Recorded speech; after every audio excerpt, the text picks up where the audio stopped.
Good morning students. भारतीय online class में मैं हिमांशु शर्मा एक बार फिर आपका स्वागत कर रहा हूँ। तो बच्चों, पिछली क्लास में हमने पढ़ लिया था परिभाषा, बायोलॉजी की परिभाषा पढ़ी थी और उसके कौन कौन से क्षेत्र थे, इनके बारे में हमारी बात हो चुकी थी। आज हम चालू कर रहे हैं उसमें आगे टॉपिक अध्ययन क्षेत्र है।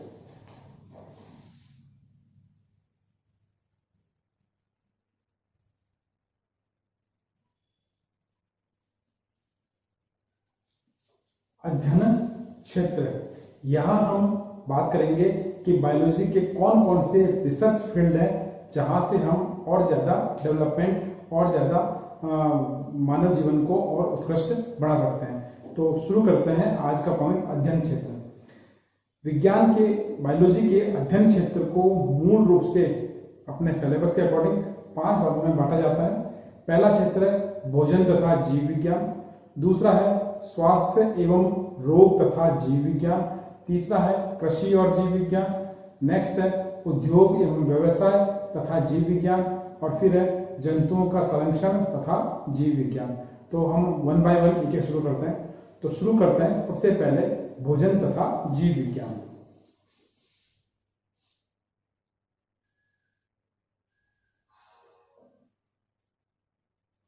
भोजन तथा जीव विज्ञान। देखो बच्चों, मानव जो जीवन होता है उसके जीवन के लिए भोजन एक महत्वपूर्ण और आवश्यक पदार्थ होता है, घटक होता है, क्योंकि बिना भोजन के जीवन यापन नहीं हो सकता, क्योंकि भोजन ऊर्जा उत्पन्न करता है और ऊर्जा शरीर के मौलिक अंगों के लिए आवश्यक है, जिसके द्वारा जैविक प्रक्रम पूरे होते हैं। फिर बात करते हैं कि जीव विज्ञान के अध्ययन से इस बात जो हमें पिछले रिसर्च की है उसमें मालूम पड़ा है कि कुछ भोज्य पदार्थ जैसे मांस, मछली, अंडे, दूध, शहद, तेल, चर्बी, अन्न, दाल, ये सारे ऐसे पदार्थ हैं जो किसी न किसी जीव से या पादपों से प्राप्त होते हैं। जैसे एग्जाम्पल लेते हैं दूध एक संतुलित पूर्ण आहार है और इसका अध्ययन हम जीव विज्ञान की एक ब्रांच है, पशुपालन एवं दुग्ध विज्ञान, animal husbandry and dairying, animal husbandry and dairying,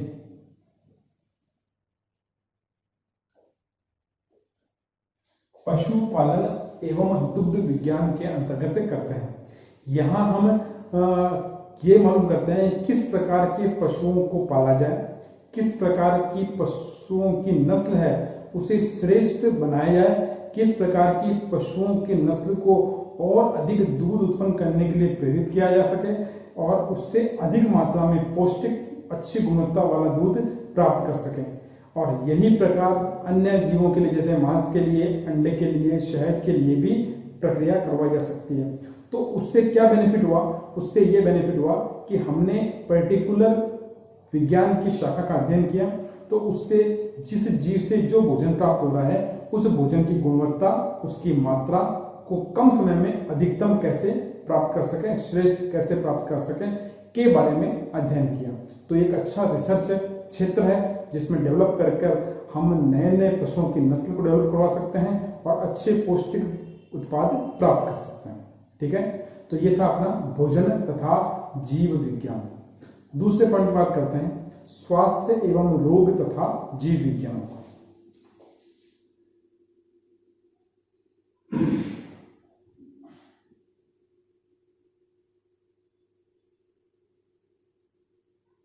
तथा जीव विज्ञान।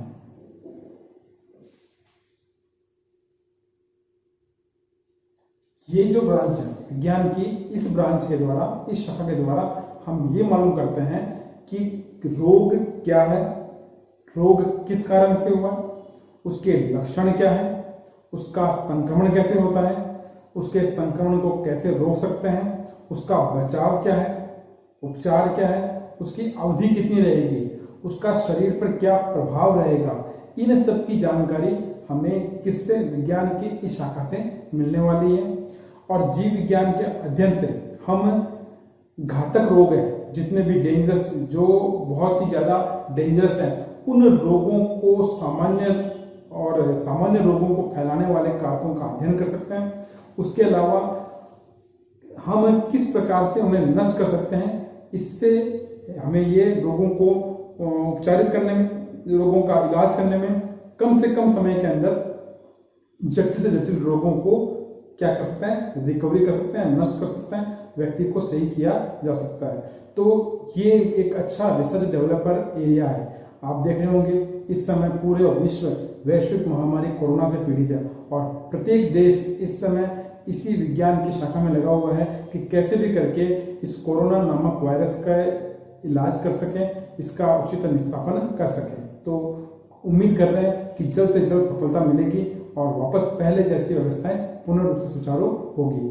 तो यही एक अनुसंधान का केंद्र है और इसी कोरोना काल ने भारत को भी कई क्षेत्रों में आत्मनिर्भर बनाया है। जहां पहले हम वेंटिलेटर की बात करते हैं, सैनिटाइजर की बात करते हैं, जहां पहले मास्क की बात करते हैं, ये सारे बाहर से आते थे। लेकिन देखिए आप कि जब हमने इस फील्ड में रिसर्च किया तो रिसर्च करने से मालूम पड़ा कि ये सारी चीजें देश में भी बनाई जा सकती है और स्थानीय स्तर पर लोगों ने इनका उत्पादन शुरू कर दिया है। फिर बात करते हैं कृषि और जीव विज्ञान।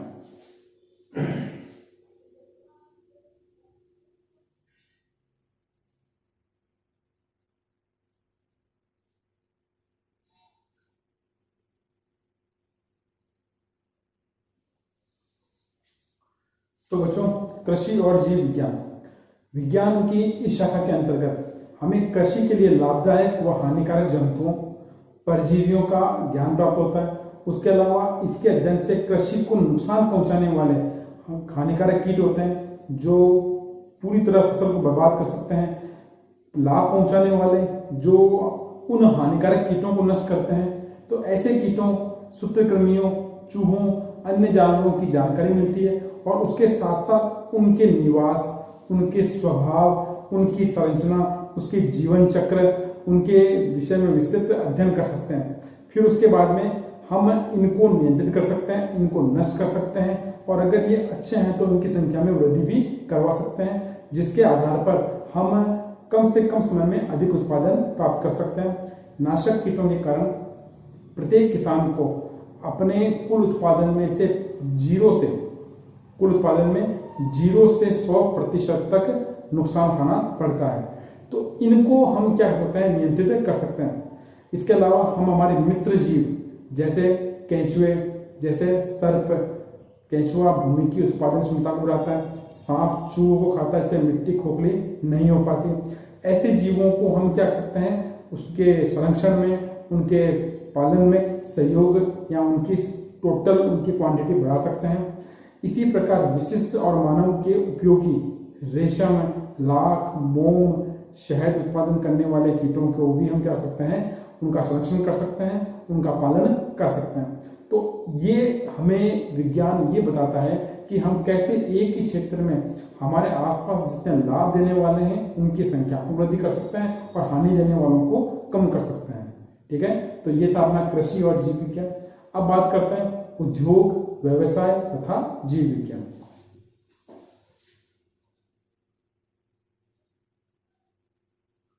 उद्योग, व्यवसाय तथा जीव विज्ञान।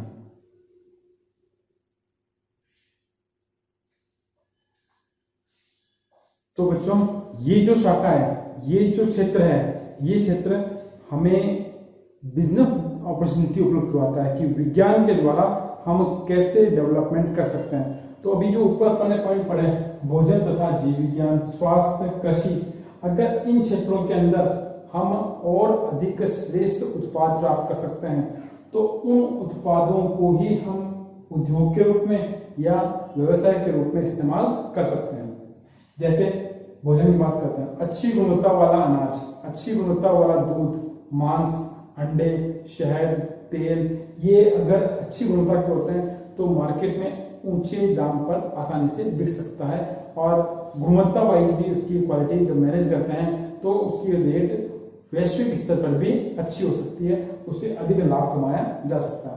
बात करें स्वास्थ्य की, तो जैसे औषधियाँ अच्छी क्वालिटी की प्रभावी औषधियाँ अगर अच्छे तरीके से बनाई जाए और अगर वो मतलब WHO के मापदंडों के अनुसार है, तो उन औषधियों का हम व्यापारिक उत्पादन करके भी व्यापार कर सकते हैं। फिर बात करते हैं कृषि। तो कृषि क्षेत्र में अगर हमने मित्र कीट जैसे रेशम, लाख, मधुमक्खी, इनको पालना सीख लिया, इनसे उत्पाद प्राप्त करना सीख लिया, तो हम अपनी खेती के साथ साथ एक अन्य सहायक उत्पाद भी प्राप्त कर सकते हैं और वो हमारे इनकम ऑफ सोर्स, आय और हमारे व्यवसाय को क्या करेगा, उन्नति बढ़ाता है। तो ये वो तरीके हैं कि जब हम इनकी रिसर्च करके हम अपने बिजनेस में अपने उद्योग में जीव विज्ञान का प्रयोग कर सकते हैं। फिर बात करते हैं जंतुओं का संरक्षण तथा जीव विज्ञान।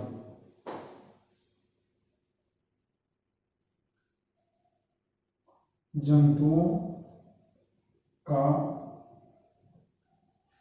संरक्षण तथा जीव विज्ञान। तो बच्चों, विज्ञान का जो ये क्षेत्र है, ये हमारे लिए लाभदायक और महत्वपूर्ण जीव जिन्हें बहुत तेजी से प्राकृतिक परिवर्तनों के कारण विनाश का खतरा हो रहा है, उन जीवों का अध्ययन करके उन्हें संरक्षित कर सकते हैं, उन्हें उनके उस हानिकारक क्षेत्र से निकालकर उनके लिए नया कृत्रिम आवास बनाकर वहां उनकी संख्यात्मक वृद्धि करवा सकते हैं। जैसे आप सरिस्का अभयारण्य का नाम सुनते हैं, ताल छापर का नाम सुनते हैं, जैसे आप रणथंभौर का नाम सुनते हैं, तो ये वो क्षेत्र हैं जहां पर जीव जंतुओं के लिए प्राकृतिक आवास उपलब्ध करवाया जा रहा है। चिड़ियाघर भी इसी क्षेत्र में आता है कि वो वहाँ प्राकृतिक थे, अब यहाँ कृत्रिम रूप से उनके लिए वैसा आवास तैयार करवाया जा रहा है। इन सब का उद्देश्य ये है कि हमारे लिए लाभदायक जीवों की संख्या में वृद्धि करना। धरातल पर हर जीव हमारे लिए लाभदायक है, क्योंकि प्रत्येक जीव खाद्य श्रृंखला का एक मुख्य भाग होता है। अगर किसी भी जीव की हानि होती है तो उससे आगे वाली और उससे पूर्ववर्ती श्रृंखला प्रभावित होती है। इस बात को आप उदाहरण से समझिए। देखिए, जैसे अनाज को खाने वाला है पक्षी, पक्षी को खाने वाला है सर्प, और सर्प को खाने वाला है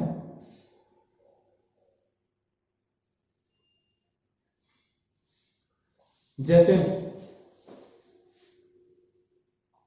अनाज को खाने वाला है कीट, कीट को खाने वाला है मेंढक, मेंढक को खाने वाला है सर्प, और सर्प को खाने वाला है बाज। मैंने आपके सामने एक खाद्य श्रृंखला बनाई है जिसमें अनाज के ऊपर निर्भर है कीट, कीट के ऊपर निर्भर है मेंढक, मेंढक के ऊपर निर्भर है सर्प, और सर्प के ऊपर निर्भर है बाज। अगर इस श्रृंखला में से किसी भी चरण हटा देते हैं तो उसके पहले वाली और उसके बाद वाली श्रृंखला प्रभावित होती है। जैसे मैंने मेंढक को हटा दिया, अब क्या होगा? तो अनाज को कौन खाएगा?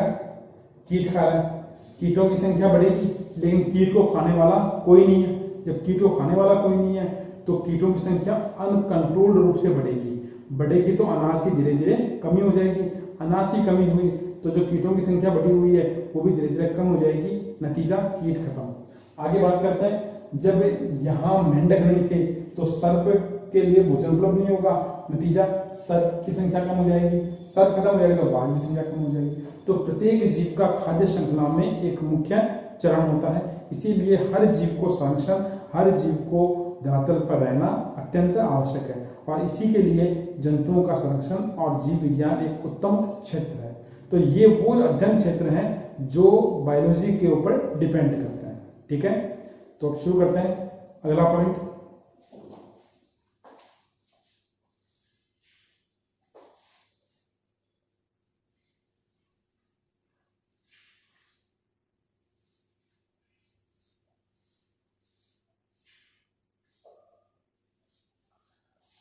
अगला पॉइंट है अपना कृषि में महत्व।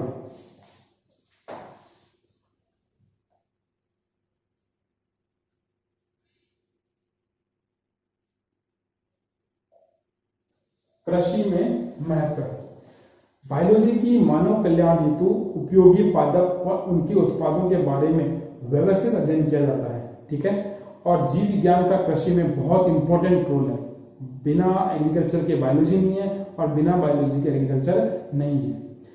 इसके लिए कुछ जो क्षेत्र हैं, कुछ महत्व हैं, वो आपको सामने बता रहा हूं मैं। एक है एग्रोनोलॉजी यानी सस्य विज्ञान,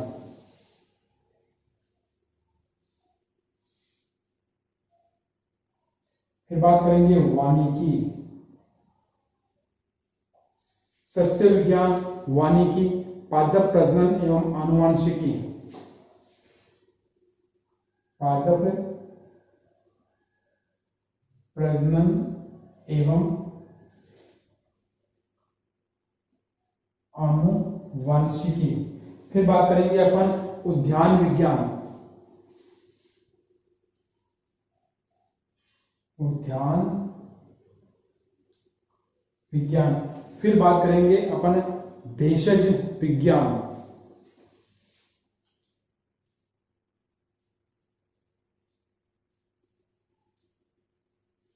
फिर अपन अगला टॉपिक लेंगे पादप रोग विज्ञान।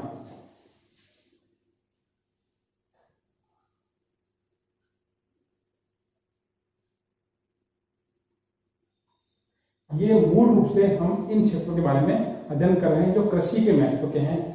तो शुरू करते हैं सबसे पहले सस्य विज्ञान। तो बच्चों, फसल उत्पादन एवं मृदा प्रबंधन से संबंधित अध्ययन को सस्य विज्ञान कहते हैं। फसल उत्पादन और मृदा के अध्ययन को हम क्या कहते हैं? सस्य विज्ञान कहते हैं। फसल में उचित सस्य क्रियाओं को समय समय पर अपनाने से उत्पादन दर में क्या हो जाएगी? वृद्धि होती है और इससे प्रभाव परिणाम दोनों अच्छे प्राप्त होते हैं, ठीक है।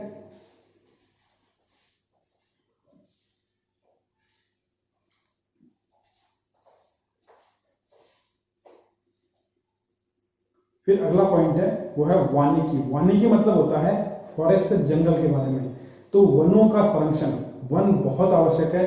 धरातल पर वनों के बिना ऑक्सीजन का लेवल, वर्षा का कारण, ये सारी चीजें वन या पेड़ पौधे होते हैं। तो वनों का संरक्षण बहुत आवश्यक होता है। तो वनों का संरक्षण, वृक्षारोपण, वनोत्पाद, वन से मिलने वाले उत्पाद, इनका व्यवस्थित उपयोग, ये करने की प्रक्रिया और उनका अध्ययन एक बहुत बढ़िया रिजल्ट देता है कृषि के महत्व के अंदर।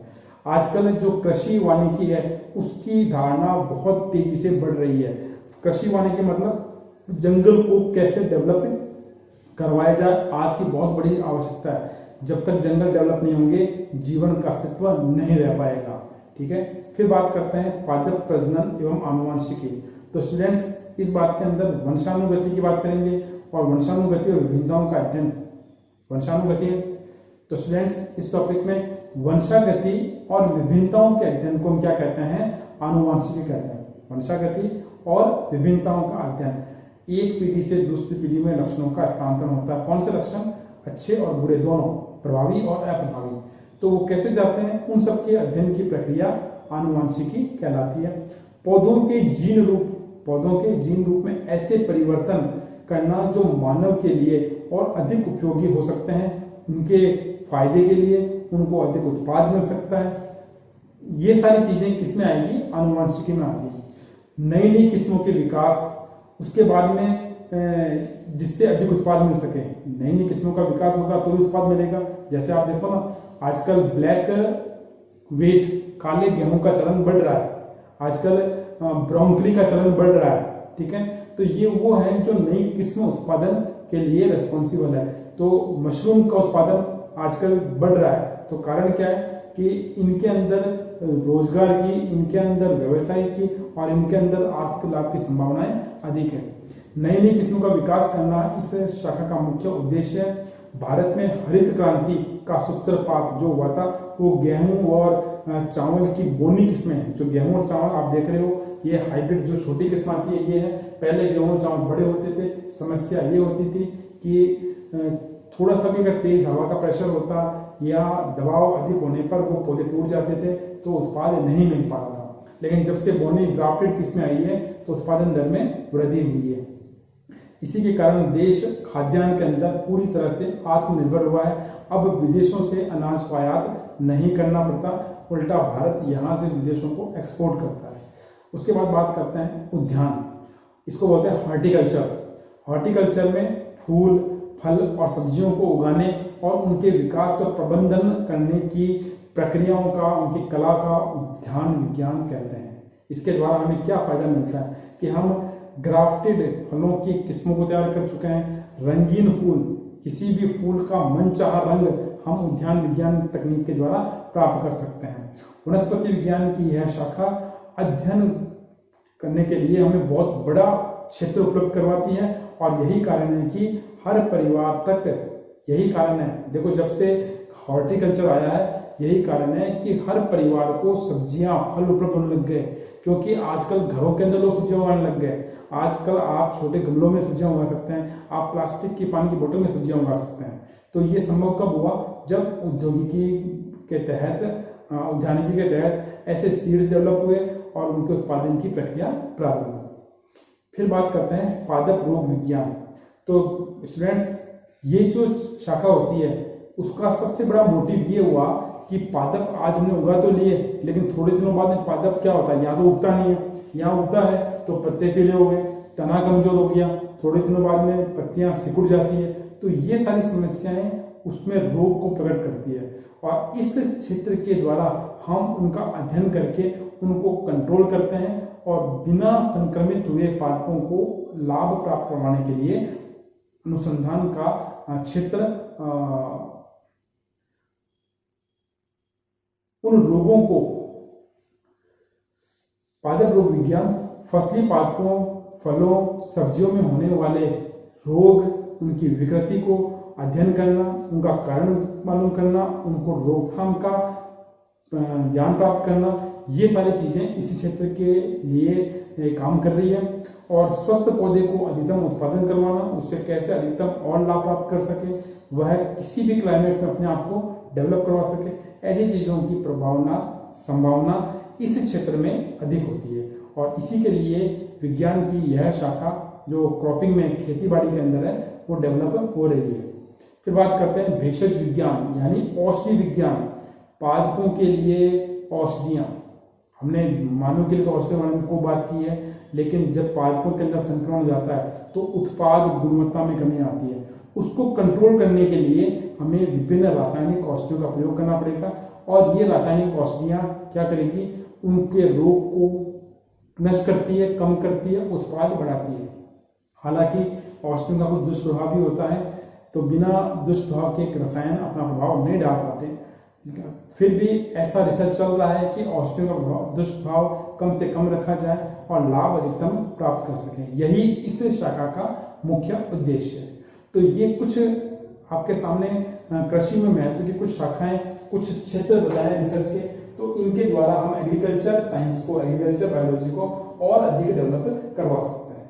तो ये अपना था आज का बिंदु। नेक्स्ट क्लास में हम इसके आगे शुरू करते हैं। आप इसको सीरियसली देखना, सुनना